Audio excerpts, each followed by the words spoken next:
Hello నమస్తే welcome to signal TV. మొత్తానికైతే కాంగ్రెస్ ప్రభుత్వం వచ్చిన తర్వాత నిరుద్యోగులు మా ప్రభుత్వంలోనే నిరుద్యోగుల వృత్తి అనేది కూడా మేము నెరవేర్చాము. నిరుద్యోగులు వాళ్ళ ఉద్యోగాలు రావడానికి కూడా కాంగ్రెస్ ప్రభుత్వం మెయిన్ కారణం అని చెప్పేసి గతంలో ఉన్న బీఆర్ఎస్ ప్రభుత్వం కంటే ఇప్పుడు మేమే ఎక్కువ పోస్టులు ఇచ్చామని చెప్పేసి ముఖ్యమంత్రి రేవంత్ రెడ్డి అయితే చెప్పారు.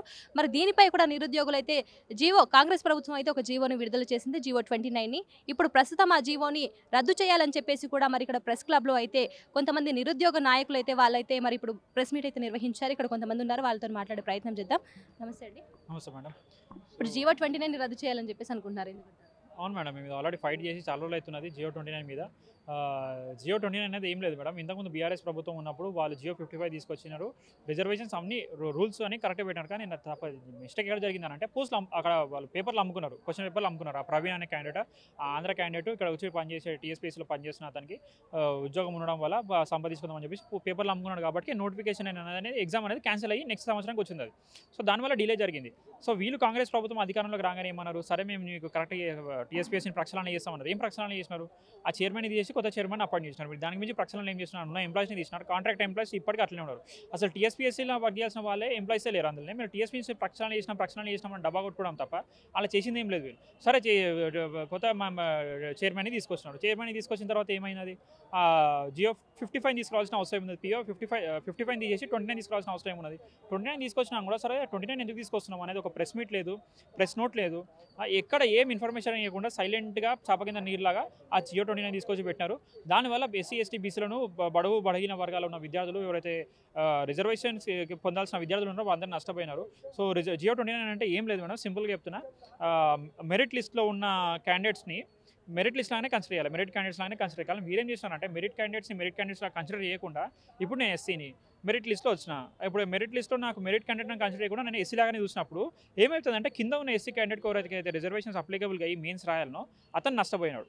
సో దానివల్ల మేము అదే చెప్తున్నాం ప్రభుత్వానికి. సో జియో 29 అనేది అన్యాయం, unconstitutional, it is completely unconstitutional. So Rahul Gandhi గారు ఏమో దేశం మొత్తం భారత్ జోడో యాత్ర, రాజ్యాంగాన్ని కాపాడాలని చెప్పేసి చేతుల రాజ్యాంగం పట్టుకొని తిరుగుతాయి కాదయ్యా. అప్పుడప్పుడు మీరు రాజ్యాంగాన్ని కూడా చదవండి.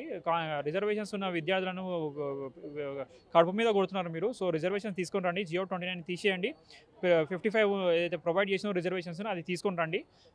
అది మీరు చేసేంత వరకు మేము కోర్టుల మెట్లు ఎక్కినాము, ఇంకా పోరాటం చేస్తూనే ఉంటాము. మొత్తానికైతే మీరు ఇప్పుడున్న కాంగ్రెస్ ప్రభుత్వానికి ఎగైనిస్ట్గా జీవో 29 రద్దు చేయాలని చెప్పేసి అనుకుంటున్నారు, ఎందుకంటారు? ఇది ఆల్రెడీ గత 6 నెలల నుంచి జరుగుతున్నది. ఫిబ్రవరిలో నోటిఫికేషన్ వచ్చినప్పటి నుంచి జియో అనేది మనకు జూన్ ఎండింగ్లో అట్లా తీసుకొని వచ్చారు. కాబట్టి మేము గవర్నమెంట్ చెప్తూనే ఉన్నాము, దాదాపుగా అన్ని ర్యాలీలు ప్లస్ ధర్నాలు ఇవన్నీ ఇష్యూస్ పైన తీసుకొచ్చినాము. గత ప్రభుత్వం ఇచ్చినటువంటి జియో 55 అనేది రూల్ ఆఫ్ రిజర్వేషన్ను మనం ఫాలో అయింది. బట్ ఇప్పుడు రేవంత్ రెడ్డి గారు వచ్చేసి ఏం చేశారంటే ఓన్లీ ప్రిలిమ్స్ మెయిన్స్ ఇంటర్వ్యూ లేదు కాబట్టి జియో 29 తీసుకొచ్చేసి దీన్ని రూల్ ఆఫ్ రిజర్వేషన్కి దీన్ని పబ్లిక్ డామినెంట్లో పెట్టకుండా ఇది ఎస్సీ ఎస్టీ బీసీ మరియు మైనారిటీ వర్గాలకు అన్యాయం చేసే విధంగా పెట్టినట్టు. ఇక్కడ ఏం జరుగుతుందంటే మొత్తం 503 పోస్టులకు గత ప్రభుత్వం నోటిఫికేషన్ ఇస్తే మళ్ళీ ఈ కొత్త ప్రభుత్వము దాన్ని నోటిఫికేషన్ రద్దు తీసుకొని వచ్చేసి 560 పోస్టులు యాడ్ చేసేసి 563కు మళ్ళీ రీనోటిఫికేషన్ ఇచ్చింది. ఆ రీనోటిఫికేషన్లో లాస్ట్ 2 డేస్లో 1,50,000 మంది మళ్ళీ రీఅప్లై చేసినప్పుడు అక్కడ ఏమైంది, మళ్ళీ ఇక్కడ రూల్ ఆఫ్ రిజర్వేషన్ అసలు ఎవరు ఎక్కడి నుంచి వచ్చారు, ఎంతమంది క్వాలిఫికేషన్ అయ్యారు, ఏ విధంగా వచ్చిందని కూడా అది కూడా ఇవ్వలేదు. కాబట్టి ఇది కోర్టులో వేయడం జరిగింది. మన డివిజనల్ బెంచ్లో కూడా జడ్జిమెంట్ రావాల్సింది. కానీ రీసెంట్లీగా సుప్రీంకోర్టు కూడా మొన్న ఒక 5 డేస్ బ్యాక్ డివై చంద్రచూడ్ గారు ఇచ్చిన జడ్జిమెంట్ కూడా ఒకసారి నోటిఫికేషన్ ఇచ్చినప్పుడు ఆ నోటిఫికేషన్లో ఒకవేళ ఏమైనా ముందు భవిష్యత్తులో ఏమైనా చేంజెస్ వస్తే ముందే వాళ్ళు నోట్ పాయింట్లు ఇచ్చేసి చెప్పాల్సి వస్తుంది. కానీ అలాంటిది ఇదివరకు వచ్చిన నోటిఫికేషన్ ఇది మనదే కాబట్టి అలాంటిది ఏం వీళ్ళు మేము చేంజ్ చేస్తాము మళ్ళీ కొత్తగా ఇస్తామని చెప్పలే కదా. సో ఆ సుప్రీంకోర్టు జడ్జిమెంట్ దాన్ని బట్టి మాకు ఒకటి ప్లస్ మన ఇప్పుడు జరుగుతున్నటువంటి మనకు రేపటి జడ్జిమెంట్ వచ్చే దాన్ని బట్టి కూడా ఒక పాజిటివ్ వైబ్ వస్తుందని మేము అనుకుంటున్నాం. ఎందుకంటే రూల్ ఆఫ్ రిజర్వేషన్ అని పాటించలేదు. చూడండి కరెక్ట్గా అండి, ఇది కరెక్ట్గా 209 పోస్టులకు ఇంటూ 50 రేషియో ప్రకారం మనం చేసినప్పుడు 10,450 మంది సెలెక్ట్ అయ్యారు. 10,450 మంది సెలెక్ట్ అయినప్పుడు ఎస్సీ వాళ్ళు 93 అంటే 1:50 ప్రకారం చేసుకుంటే 4,650 మంది సెలెక్ట్ అయ్యారు. అంటే ఇక్కడ మెయిన్స్ కంటే సెలెక్ట్ అయిన వాళ్ళు 178 మంది పీడబ్ల్యూడీ అంటే ఫిజికల్ వీకర్ సెక్షన్ వాళ్ళకి అలా సెలెక్ట్ అవుతారు. అంటే ఎంతమంది ఈ 10,450 మందిలో అంటే ఇక్కడ ఓపెన్ కేటగిరీ ఎంతమంది 10,450 మంది సెలెక్ట్ అయ్యారు ఎస్సీ వాళ్ళనేది మనకు లిస్ట్ ఇవ్వలేదు. అంటే ఇది ఒకటే కాదు, ఆల్ కేటగిరీస్. ఇక్కడ చూడండి మెయిన్గా బీసీబీ అండ్ బీసీడీ. బీసీబీలో 37 పోస్టులకు దాదాపుగా మనకు 15 అంటే 1800 మెంబర్స్ సెలెక్ట్ కావాలి స్టూడెంట్స్. ఇక్కడ ఏం చేసిళ్ళు వీళ్ళు 7560 మెంబర్స్ సెలెక్ట్ చేశారు. అంటే మొన్న రేవంత్ రెడ్డి గారు అన్నారు ఏమని, బీసీ వాళ్ళకి మేము అన్యాయం చేయలేదు, మేము వాళ్ళకు చాలా 51% మేము రిజర్వేషన్ యాడ్ చేశాము, కాబట్టి బీసీబీ అండ్ బీసీడీ వాళ్ళని తీసుకొచ్చి 1:75 వచ్చేసి బీసీడీకి వస్తుంది, 1:20 వచ్చేసి బీసీబీ వాళ్ళకి వస్తుంది. అంటే 1:50 కదా మనకు కావాల్సింది. మరి బీసీ వాళ్ళు ఎందుకు ఎక్కువ పోటీ పడాలి ఒక పోస్ట్కి? వాళ్ళనే ఓపెన్ కేటగిరీలో తీసుకొని వాళ్ళని ఎందుకు బలిపశువులు కావాలా? నేను అందుకే బీసీ వర్గాల్లో కూడా నేను ఒకటే కోరుకునేది, మనం ఏంది వాళ్ళతో వీళ్ళతో లడాయి పడే ఇది కాదు, మన రిజర్వేషన్లు మనం తెచ్చుకుందాము. ఎందుకంటే మిమ్మల్ని ఇక్కడ 1:75కి 1:20కి తీసుకొని వచ్చేసి ఎవరికి ఫలాలు దక్కకుండా చేసినప్పుడు, రూల్ ఆఫ్ రిజర్వేషన్ పాటించినప్పుడు మనం ఎందుకు ఇది చేయాలి? మొత్తానికైతే GO29 రద్దు చేయాలని చెప్పేసి మీరు ఇక్కడ ప్రెస్ క్లబ్లో ప్రెస్ మీట్ పెట్టడం జరిగింది. అంటే ఎందుకు GO29 ఎందుకు రద్దు చేయాలని చెప్పేసి కాంగ్రెస్ ప్రభుత్వానికి ఎగెనిస్ట్గా మాట్లాడారు. మేము పార్టీకి అగెనిస్ట్ కాదు. ఫస్ట్ ఆఫ్ ఆల్ మీరు అడిగిన క్వశ్చన్లోనే తప్పు ఉన్నది. ఎందుకంటే మీరు అడిగింది కాదు, అది పార్టీ వాళ్ళు అంటున్నారు కాబట్టి అది మా ముంగడికి తీసుకొచ్చిర్రు.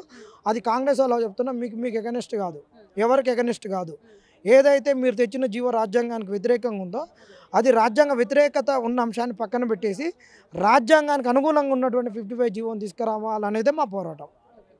ఇప్పుడు రేవంత్ రెడ్డి అంటే రద్దు చేసిన 55 జీవోని మళ్ళీ తీసుకొచ్చే అవకాశం ఉందంటారా? ఖచ్చితంగా ఉంది. వీళ్ళు తీసుకురారు, కోర్టు ఎట్లాగో ఇంప్లిమెంట్ చేయమంటుంది. కోర్టు ఇంప్లిమెంట్ చేయమన్నాక వీళ్ళు ఖచ్చితంగా చేయాలి. కోర్టు ఇంప్లిమెంట్ చేయమన్నాక చేయలేదనుకో, నోటిఫికేషన్ రద్దు చేయకు, ఎగ్జామ్ పెట్టమంటే పెట్టిరు కదా, అదొక కంటెంప్ట్ లెక్క, ఇదొక కంటెంప్ట్ అంటే ఇక కుదరదు. ఎన్నిసార్లు కోర్టు ధిక్కరణ చేస్తుంటే ఊకోదు, కోర్టు కూడా ఊకోదు.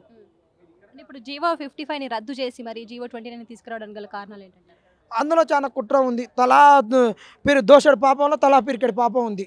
ఆ పిరికెట్లో ఒక్కొక్కరికి ఒక్కొక్క భాగస్వామ్యం ఉంది. అది చెప్పుకుంటే శాంతాడంతా. కాబట్టి ఇక అది అంత చెప్పలేము. ఇక 6 నెలల సంది అదే చెప్తున్నాం. అందులో భాగస్వామ్యం ఉన్న వాళ్ళే వచ్చి బయట మొరుగుతున్నారు. అంటే మీకు ఎలక్షన్స్ టైంలో మీరు చాలా ప్రభుత్వానికి అంటే చాలా సపోర్ట్ చేశారు. ఇప్పుడు మీరు ఇంత నిరసనలు వ్యక్తం చేస్తున్నా కానీ రేవంత్ ప్రభుత్వం కానీ అందులో ఉన్న ఎమ్మెల్యేలు ఎమ్మెల్సీలు మీరు ఎవరి తరపున అయితే మాట్లాడారో వాళ్ళు ఎందుకు ఇప్పుడు రెస్పాండ్ అవ్వట్లేదు అంటారు? ఇప్పుడు మా పని వాళ్ళకి అవసరం లేదు కదా, మళ్ళీ ఎన్నికలప్పుడు అవసరం కాబట్టి అప్పుడు వస్తారు. ఇప్పుడు మా పని వాళ్ళకు తీరిపోయింది. కానీ ఇప్పుడు మాకుంది పని. మాకేముంది, మేము జరిగిన అన్యాయాన్ని మేము ఎండగడుతూ మా వల్ల ఏదైతే సమాజం, తెలంగాణ సమాజం మోసపోయిందో, ఎందుకు మోసపోయిందంటే మా అవ్వల్ని మేము చెప్పినాం, మీకు కాంగ్రెస్ రాగానే 4000 పింఛన్ వస్తుందన్నాం, కాంగ్రెస్ రాగానే రైతు బంధు వస్తుందన్నాం.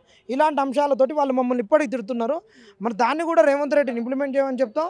దాంట్లో కూడా సమాజానికి ఒకవేళ మీరు మమ్మల్ని నిందిస్తే క్షమించమని చెప్తున్నాం. ఖచ్చితంగా మాకు జరిగిన అన్యాయాలను నిరుద్యోగ లోకాన్ని ఒక్కసారి మళ్ళీ చర్చించుకొని ఈ సమాజం మళ్ళీ ఒక్కసారి ఎవరి చేతుల్లో నిరుద్యోగ సమాజం మోసపోవద్దని మేము పాదయాత్ర చేసుకుంటాం. అంటే ఇప్పుడు రేవంత్ ప్రభుత్వం అంటే రేవంత్ రెడ్డి ముఖ్యమంత్రి రేవంత్ రెడ్డి గారు ఏమంటున్నారంటే ఇప్పుడు గత ప్రభుత్వం కంటే ఇప్పుడు మేమే ఎక్కువ పోస్టులు ఇచ్చాము, ఇప్పుడు మా కాంగ్రెస్ ప్రభుత్వంలోనే నిరుద్యోగుల సమస్య కూడా చాలా తగ్గింది అని చెప్పేసి అంటున్నారు. ఎన్ని ఇచ్చిండు? 2 లక్షల ఉద్యోగాలు అన్నాడు. ఇంకొక 10 రోజులు అయితే సంవత్సరం అవుతుంది. మరి ఈరోజు ఇవాళ నవంబర్ 21, డిసెంబర్ 7కి కదా ఇలా ప్రభుత్వం ఏర్పడ్డది.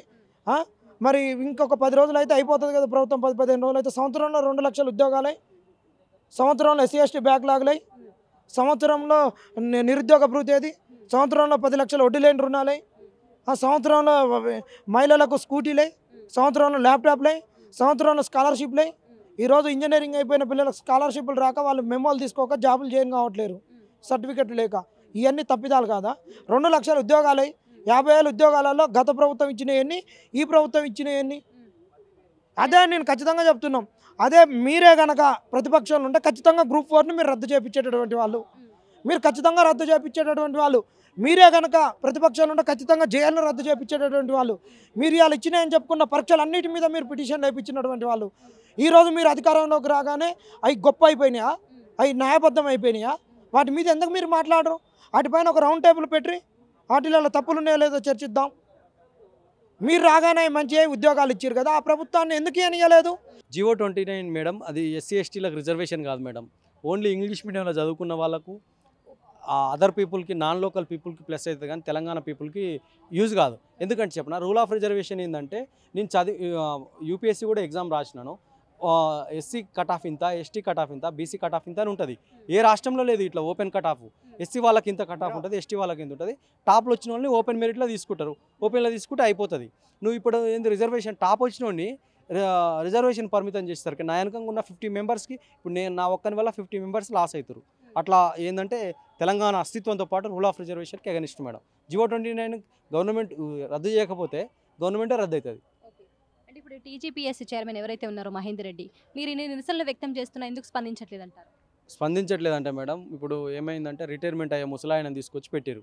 పోస్టులు అమ్ముకొని అవతల వాళ్ళ సామాజిక వర్గాన్ని రిక్రూట్ చేసుకొని వెళ్ళిపోతే అవుతుందని చూసుకుంటారు. ఇప్పుడు ఈ రోజే చూసిన madam, Chhattisgarh Chhattisgarh PSC public service చైర్మన్ని డిఎస్పీ పోస్టులు, డిప్యూటీ కలెక్టర్ పోస్టులు అమ్ముకుని ఈరోజు అరెస్ట్ చేశారు. ఇది కూడా త్వరలోనే జరుగుతుంది. ఎందుకంటే సిబిఐ వాళ్ళకి ఇస్తున్నాం మేము కూడా. ఇప్పుడు సుప్రీంకోర్టులో కూడా వన్ ఆఫ్ ది పిటిషనర్ని, హైకోర్టులో రేపు హియరింగ్ ఉంది.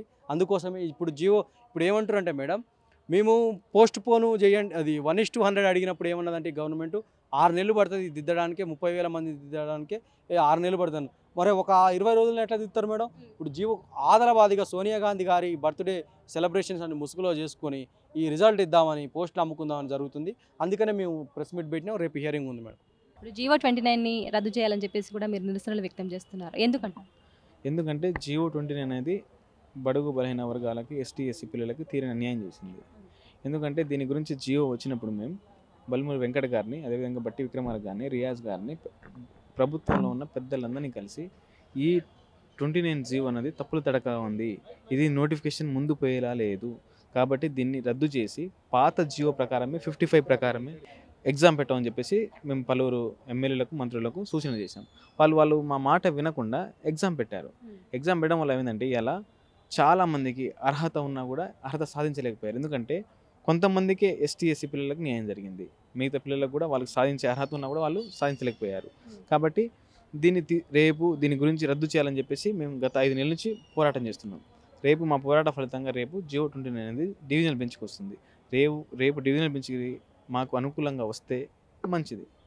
ఎందుకంటే మేము హ్యాపీగా మా పనులు మేము చేసుకుంటూ మేము ఉద్యోగాల్లో అంటే మేము చదువుతూ ఉద్యోగం కొట్టుకుని వెళ్ళిపోతాం. రేపు కనుక మాకు ఫైనల్గా మాకు అనుకూలంగా రాకపోతే త్వరలో జరగబోయే స్థానిక సంస్థ ఎలక్షన్స్లో, అదేవిధంగా ఎమ్మెల్సీ ఎలక్షన్లో మా తరపున ఒక విద్యార్థినైనా ఒక నాయకుడు నిలబెట్టి మేము గెలిపించుకుంటాం. ఆ తర్వాత డిసెంబర్లో ఎగ్జామ్స్ అన్నీ అయిపోతున్నాయి. ఎగ్జామ్స్ అయిపోయిన తర్వాత త్వరలో ఒక మహాపాదయాత్రకు శ్రీకారం చుట్టబోతున్నాం. ఎందుకంటే గత పెద్ద ఉన్నారో రాజకీయ నాయకులు వాళ్ళ అవసరాల కోసం, వాళ్ళ అధికారం కోసం పాదయాత్రలు చేశారు. మేము అలా కాదు, మా హక్కుల కోసం, మా ఎస్టీ ఎస్సీ బీసీల హక్కుల కోసం, మా కోసం మేము పాదయాత్ర చేపడుతున్నాము. చాలామంది దీంట్లో ఏముంటారంటే ప్రతిపక్షం ఆడిపిస్తుంటే వీళ్ళు ఆడుతున్న నాటకం చెప్తున్నారు. ప్రతిపక్షం మీరు కూడా ప్రతిపక్షంలో ఉన్నప్పుడు కూడా మీరు కూడా అట్నే చేశారు. మాకు సహాయం చేయలేదా? ప్రెస్ క్లబ్లో మీటింగ్ పెట్టలేదా? మీరు చాలా పనులు చేశారు. ఇంకా మాతోటి బస్ యాత్రలు చేయించారు. కనీసం మాతోటి ప్రతిపక్షాలు కూడా మాట్లాడలేవు. మీరు అట్లా మాట్లాడడం మంచి పద్ధతి కాదు. మీరు మానుకోండి. మీకు విద్యా వ్యవస్థ మీద, విద్యార్థుల మీద మీకు రేవంత్ రెడ్డి గారికి కొంచెం అవగాహన లేదు. మీరు తెలుసుకోండి. ఈ పిల్లలు అంతమంది బయటికి వచ్చి గొడవ చేస్తున్నారంటే అక్కడ ఏదో జరుగుతుంది తెలుసుకోవాలి. కానీ మీరు ఏం చేస్తారంటే అది ప్రతిపక్షాలు చేస్తున్నాయి కుట్ర, ప్రతిపక్షాలు చేపిస్తున్నారు అంటున్నారు. ప్రతిపక్షం పనే అదిరా బాబు. ఏ ప్రతిపక్షం అయినా సరే ప్రజల పక్షాన కొట్లాడుతుంటుంది. మీరు అధికారంలో ఉన్నారు కాబట్టి మమ్మల్ని సమాధించాలి మీరు.